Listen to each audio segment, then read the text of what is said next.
Itu. Kasar tak bunyi dia? Kau rasa sahalang? Mari ramai-ramai Boleh tak? Boleh. Kita dah buat cerita filem Budak Kelantan, nanti kita buat filem Budak Terengganu juga. Nampak. InsyaAllah Budak Terengganu insyaAllah. Tapi itulah filem kita pun bukan main lagi dah. 2010 dah macam-macam dah kan. Kemajuan. Tadi opening tadi tengok filem apa tu? Opening saya dah tengok Kak. Cerita tu memang terbaik Kak daripada KRU. Saya tahu tajuk dia memang saya hafal Kak. Ya betul.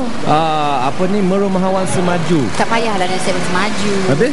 Wangsa je, wangsa. Hikayat Wangsa. Tapi tak apa, sebelum tu keluar lagi tak apa. Tapi bukan itu je hebat. Yang lain pun memang cukup hebat. Tak sangka, saya kadang tak berkesempatan nak menengok filem-filem tu. Sebab kalau boleh kita beli DVD yang original. Memang kalau boleh kan dia buat Blu-ray. Wow. Blu-ray ya. Sebab kita mesti ada cita-cita tinggi ya. Dan kita bila duduk di pijak bumi yang nyata ni, kita kena bersyukur apa yang kita ada dan kita berusaha lebih. Kenalah dengan tema kita Kak. Dengan tema kita yang tahu ini macam mana tema dia? Kepesanan dunia.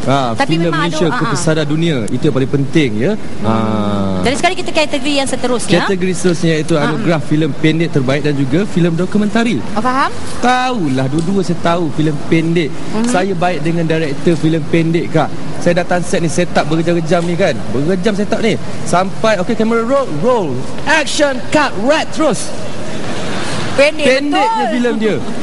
Wow. Dan macam mana dia tayang? Itu saya tak tahulah. Janji filem dia pendek.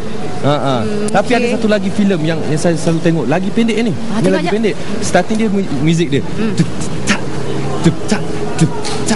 Why you should buy the gold is not a purple DVD. Itu cetak rompak. Ya ke? Kau janganlah cerita. Ya ke Kak? Ya, kau beli cetak rompak mana saya tak pernah beli. Saya tak pernah beli orang Melayu punya cetak rompak.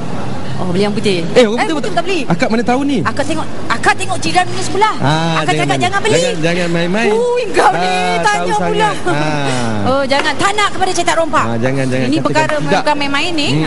Betul kalau tidak sampai bila kita nak maju? Itu filem pendek. Filem dokumentari.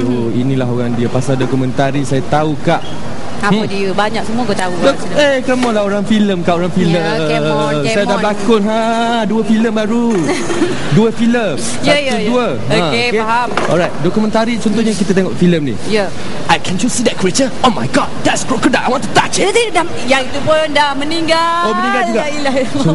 Ya Allah, tak apa macam mana tu lah. Jadi kita teruskan dengan anugerah ini. Kita menjemput tahniah kepada beliau dulu. Pengarah harapan iaitu Edri KRU. Dan juga Lisa Suri rumahku. Suri Hani. Suri Hani.